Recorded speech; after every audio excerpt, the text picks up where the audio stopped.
할렐루야. 8월 9일 아침 기도회를 시작하도록 하겠습니다. 다 함께 사도신경으로 신앙 고백하시겠습니다. 나는 전능하신 아버지 하나님 천지의 창조주를 믿습니다. 나는 그의 유일하신 아들 우리 주 예수 그리스도를 믿습니다. 그는 성령으로 잉태되어 동정녀 마리아에게서 나시고 본디오 빌라도에게 고난을 받아 십자가에 못 박혀 죽으시고 장사된 지 사흘 만에 죽은 자 가운데서 다시 살아나셨으며 하늘에 오르시어 전능하신 아버지 하나님 우편에 앉아 계시다가 거기로부터 살아있는 자와 죽은 자를 심판하러 오십니다. 나는 성령을 믿으며 거룩한 공교회와 성도의 교제와 죄를 용서받는 것과 몸의 부활과 영생을 믿습니다. 아멘. 찬송가 212장입니다. 통일 찬송가는 347장 겸손히 주를 섬길 때, 찬송가 212장, 통일 찬송가는 347장 겸손히 주를 섬길 때 찬양 올려드립니다. 겸손히 주를 섬길 때 괴로운 일이 많으나 구주여 내게 힘주사 잘 감당하게 하소서. 인자한 말을 가지고 사람을 감화시키며 갈 길을 잃은 무리를 잘 인도하게 하소서. 구주의 귀한 은혜를 깨달아 알게 하시고 굳건한 믿음 주셔서 늘 승리하게 하소서. 장래의 영광 비추사 소망이 되게 하시며 구주와 함께 살면서 참 평강 얻게 하소서. 아멘. 오늘 우리에게 주신 하나님 말씀은 예레미야 48장 26절에서 47절의 말씀입니다. 예레미야 48장 26절에서 47절의 말씀입니다. 이제 말씀 제가 한 절, 여러분들이 한 절씩 나누어서 교독하시고 마지막 47절의 말씀은 한 목소리로 함께 읽도록 하겠습니다. 모압으로 취하게 할지어다. 이는 그가 여호와에 대하여 교만함이라. 그가 그 토한 곳에서 뒹굴므로 조롱거리가 되리로다. 내가 이스라엘을 조롱하지 아니하였느냐? 그가 도둑 가운데서 발견되었느냐? 내가 그를 말할 때마다 내 머리를 흔드는도다. 모압 주민들아, 너희는 성읍을 떠나 바위 사이에 살지어다. 깊은 골짜기 어귀에 깃들이는 비둘기 같이 할지어다. 우리가 모압의 교만을 들었나니 심한 교만 곧 그의 자고와 오만과 자랑과 그 마음의 거만이로다. 여호와의 말씀이니라. 내가 그의 노요함에 허탄함을 아노니 그가 자랑하여도 아무것도 성취하지 못하였도다. 그러므로 내가 모압을 위하여 울며 온 모압을 위하여 부르짖으리니 무리가 길헤레스 사람을 위하여 신음함이로다. 신마의 포도나무여, 너희 가지가 바다를 넘어 야셀 바다까지 뻗었더니 너의 여름 가을과 포도 수확을 탈취하는 자가 나타났으니 내가 너를 위하여 울기를 야셀이 우는 것보다 더 하리로다. 기쁨과 환희가 옥토와 모압 땅에서 빼앗겼도다. 내가 포도주 틀에 포도주가 끊어지게 하리니 외치며 밟는 자가 없을 것이라. 그 외침은 즐거운 외침이 되지 못하리로다. 헤스본에서 엘르알레를 지나 야하스까지와 소알에서 호로나임을 지나 에글라 셀리시아에 이르는 지역에 사는 사람들이 소리를 내어 부르짖음은 니무림의 물도 황폐하였음이로다. 여호와의 말씀이라. 모압 산당에서 제사하며 그 신들에게 분향하는 자를 내가 끊어버리리라. 그러므로 나의 마음이 모압을 위하여 피리같이 소리내며 나의 마음이 길헤르 사람들을 위하여 피리같이 소리내나니 이는 그가 모은 재물이 없어졌음이라. 모든 사람이 대머리가 되었고 모든 사람이 수염을 밀었으며 손에 칼 자국이 있고 허리에 굵은 배가 둘렸고 모압의 모든 지붕과 거리 각처에서 슬피 우는 소리가 들리니 내가 모압을 마음에 들지 않는 그릇같이 깨뜨렸음이라. 여호와의 말씀이니라. 어찌하여 모압이 파괴되었으며 어찌하여 그들이 애곡하는가. 모압이 부끄러워서 등을 돌렸도다. 그런즉 모압이 그 사방 모든 사람의 조롱거리와 공포의 대상이 되리로다. 이는 여호와의 말씀이니라. 보라, 그가 독수리같이 날아와서 모압 위에 그의 날개를 펴리라. 성읍들이 점령을 당하며 요새가 함락되는 날에 모압 용사의 마음이 상고를 당하는 여인 같을 것이라. 모압이 여호와를 거슬러 자만하였으므로 멸망하고 다시 나라를 이루지 못하리로다. 여호와의 말씀이니라. 모압 주민아, 두려움과 함정과 올무가 내게 닥치리니 두려움에서 도망하는 자는 함정에 떨어지겠고 함정에서 나오는 자는 올무에 걸리리니 이는 내가 모압이 벌받을 해가 임하게 할 것임이라. 여호와의 말씀이니라. 도망하는 자들이 기진하여 헤스본 그늘 아래에 서니 이는 불이 헤스본에서 나며 불길이 시온 가운데 나서 모압의 살적과 떠드는 자들의 정소리를 사름이리로다. 모압이여, 내가 화가 있도다. 그모스의 백성이 망하였도다. 내 아들들은 사로잡혀갔고 내 딸들은 포로가 되었도다. 그러나 내가 마지막 날에 모압의 포로를 돌려보내니라. 여호와의 말씀이니라. 모압의 심판이 여기까지니라. 아멘. 오늘 이 시간에는 매일 성경 오늘 본문의 말씀과 내일 토요일 말씀을 함께 이어서 말씀을 묵상하도록 하겠습니다. 모압 심판에 대한 하나님의 심판의 말씀이 계속되고 있습니다. 모압이 심판당하는 이유는 어제 우리가 살펴본 것처럼 자신들이 축적해 놓은 업적과 보물 그리고 그것을 온전하게 지켜줄 수 있을 것 같았던, 그렇게 여기며 섬겼던 우상 숭배가 바로 심판을 당하는 가장 큰 이유 중에 하나입니다. 그런데 이 모든 일들에 대해서 모든 것의 근원에 대한 그 말씀이 오늘 본문 말씀 가운데 기록되어 있습니다. 바로 26절 중반절 말씀에 기록하고 있는데요. 이는 그가 여호와에 대하여 교만함이라고 말씀하고 있습니다. 교만은 하나님을 철저하게 무시하고 헛된 우상을 자랑하는 것으로 또한 말씀하고 있습니다. 헛된 우상은 때로는 헛된 이방신을 이야기하기도 하지만 자기 자신이 주인이 되어서 자신을 드러내고 자신을 자랑하게 하는 것이 바로 헛된 우상으로 여겨질 수 있습니다. 오늘 본문 26절에서 29절의 말씀은 하나님께서 이러한 교만한 모압을 낮추시고 세상의 조롱거리가 되게 하시는 그 내용이 담겨져 있습니다.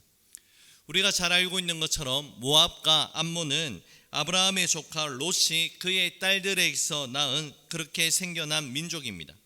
그렇기 때문에 하나님은 출애굽 당시에 이스라엘 백성들에게 모압은 공격하지 말 것을 당부하셨습니다. 하지만 모압은 이러한 하나님의 호의를 무시하고 이스라엘로 하여금 여러 번 타락의 자리에 이르도록 미혹한 민족이었다는 것을 성경 곳곳에서 증언하고 있습니다. 하나님께서는 이러한 모압을 술 먹고 취해서 토한 자리에서 구르게 하시고 세상의 조롱거리가 되게 하십니다. 모압이 이러한 심판을 받는 이유를 29절에서는 다음과 같이 다시 한번 말씀합니다. 29절 말씀입니다. 우리가 모압의 교만을 들었나니 심한 교만 곧 그의 자고와 오만과 자랑과 그 마음의 거만이라고 말씀하고 있습니다. 오늘 본문의 말씀에서 모압에 대한 특징들을 이야기를 하시는데 말씀하시는데 계속해서 반복되는 단어가 있습니다. 바로 교만이라는 그 단어입니다. 교만이라는 성경 원문의 뜻은 피조물의 한계를 넘어서는 것이라는 그 뜻을 가지고 있습니다. 피조물의 한계를 넘어선다는 것은 결국에 창조주 하나님의 자리에 피조물이 올라가겠다라는 그 뜻을 가집니다. 이러한 교만은 아담과 하와가 피조물의 자리를 지키지 못하고 자신들이 하나님처럼 되기 위한 원죄 사건부터 지금까지 계속해서 이어져 내려오는 제약된 모습입니다. 모압도 하나님이 계셔야 하는 창조주의 자리에 지금 자신들이 자리하고 있었고 그것을 아주 당연한 것처럼 여기며 살아가고 있었습니다. 이러한 모압을 향한 심판의 이유를 하나님께서 명확하게 밝히시며 말씀하고 있는 것이죠. 교만하여 자기 의를 자랑하며 살았기 때문입니다. 유다를 조롱한 모압이 이제는 도리어 세상의 조롱거리가 된다라고 하나님께서 말씀하시는데요.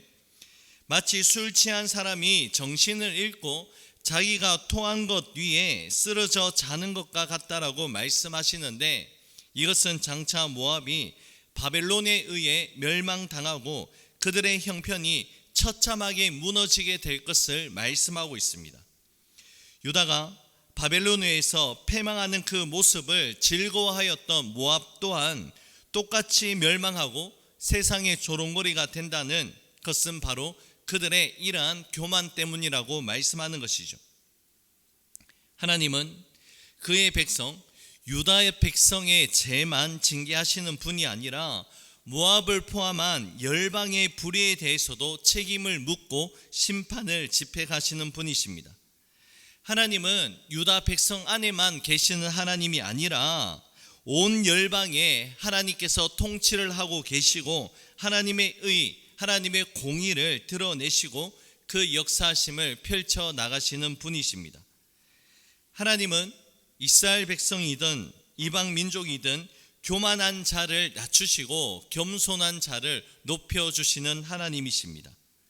성 어거스틴이 이야기한 것처럼 믿음에 있어서 첫째로 중요한 것이 겸손이요, 두 번째로 중요한 것도 겸손이요, 세 번째로 중요한 것도 겸손이라고 이야기한 것처럼 겸손하게 주님 앞에서 믿음의 자리를 잘 지켜나가는 것이 바로 오늘을 살아가는 우리 그리스도인의 참된 모습이라 할 수 있습니다. 내 삶 속에 나도 모르게 자리하고 있는 교만한 모습은 무엇인지 우리는 늘 언제나 하나님의 말씀을 통해서 우리 자신의 모습을 되돌아보고 우리 믿음의 자세를 늘 증검하는 우리 그리스도인들의 모습이 되어야 합니다. 또한 하나님은 모압 심판에 대해서 계속해서 이어서 말씀하시는데요. 모압의 우상 숭배를 말씀하고 있습니다. 하나님은 모압 전역에서 끊어내기를 원하시는 것이 있다라고 본문 35절에서 말씀하시는데요. 35절의 말씀입니다. 여호와의 말씀이라 모압 산당에서 제사하며 그 신들에게 분향하는 자를 내가 끊어버리리라.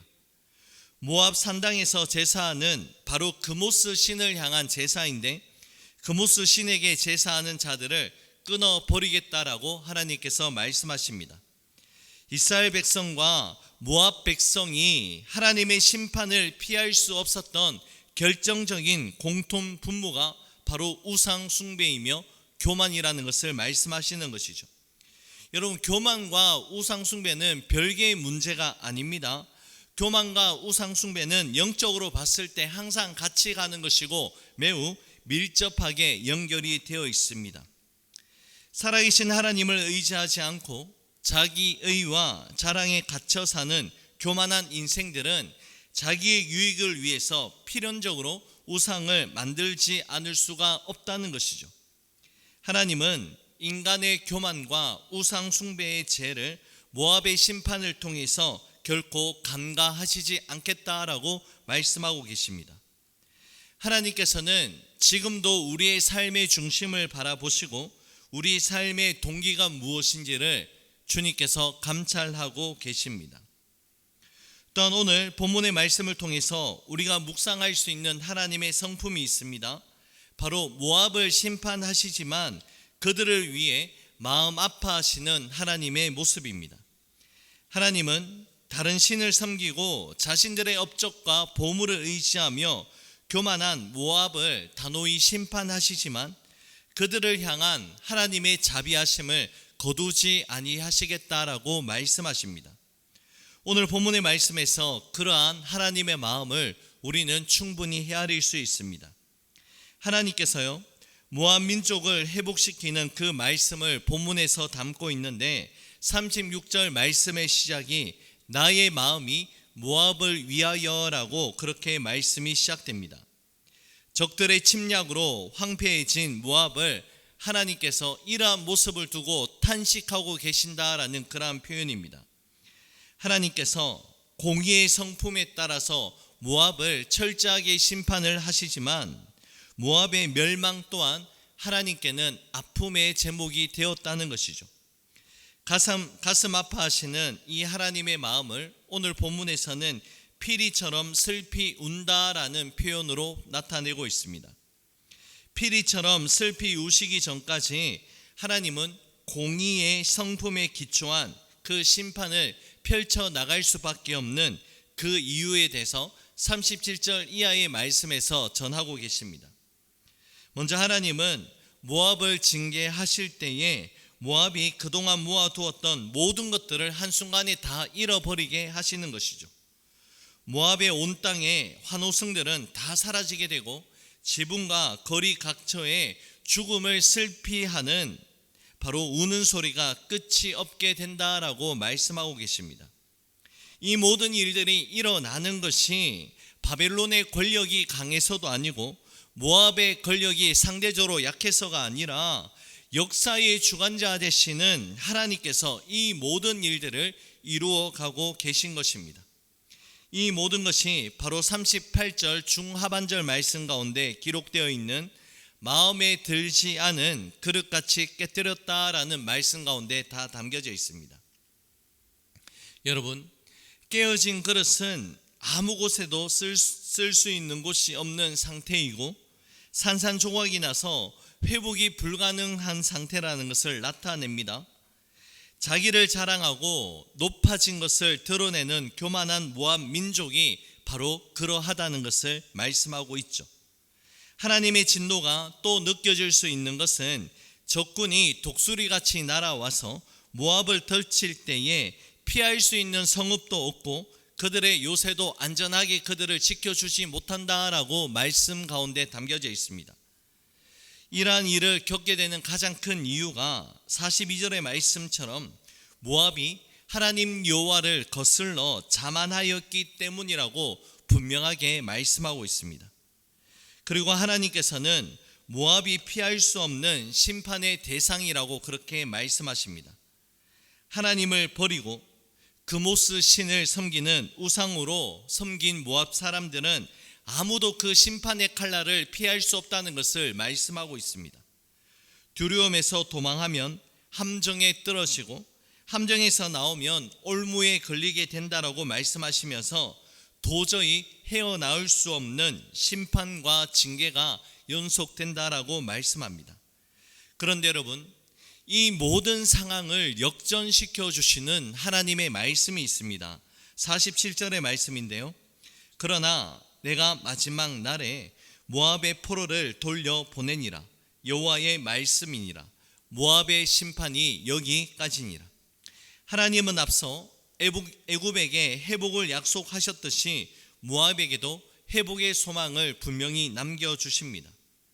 계속해서 말씀드리는 것지만 하나님은 심판과 징계 자체를 목적으로 삼는 분은 아니라는 것이죠. 심판은 하나님의 성품이고 하나님의 주권을 드러내는 수단이지 심판 자체를 목적으로 하시는 분이 하나님이 아니라는 사실입니다.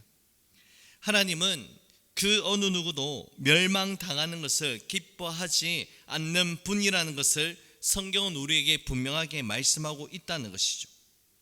우리 사람들이 한 줄기 희망의 빛을 발견할 수 있다는 것은 그것은 바로 심판 중에도 거두지 아니하시는 하나님의 긍휼, 하나님의 자비하심의 은혜가 있다는 것입니다.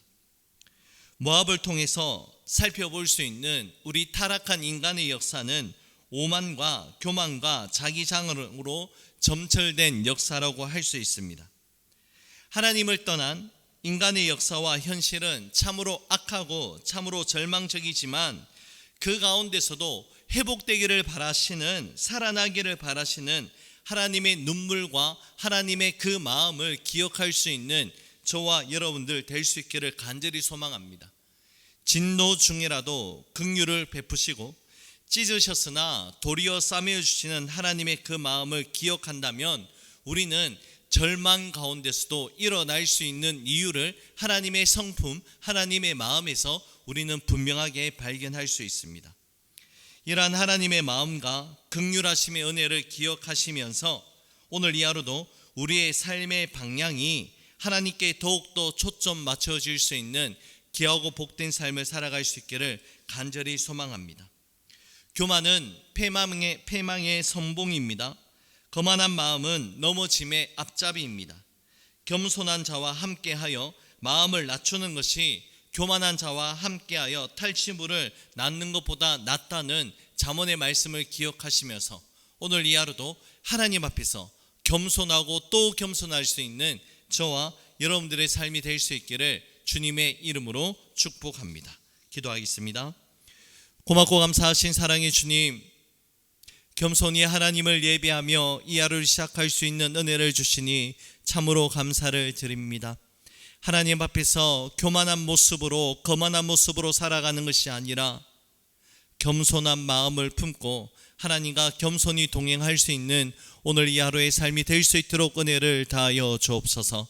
모든 것 주님께 감사드리오며 예수님 이름으로 기도 올려드립니다. 아멘. 하늘에 계신 우리 아버지, 아버지의 이름을 거룩하게 하시며 아버지의 나라가 오게 하시며 아버지의 뜻이 하늘에서와 같이 땅에서도 이루어지게 하소서. 오늘 우리에게 일용할 양식을 주시고 우리가 우리에게 잘못한 사람을 용서하여 준 것 같이 우리 죄를 용서하여 주시고 우리를 시험에 빠지지 않게 하시고 악에서 구하소서. 나라와 권능과 영광이 영원히 아버지의 것입니다. 아멘. 개인적으로 기도하는 시간을 가지도록 하겠습니다.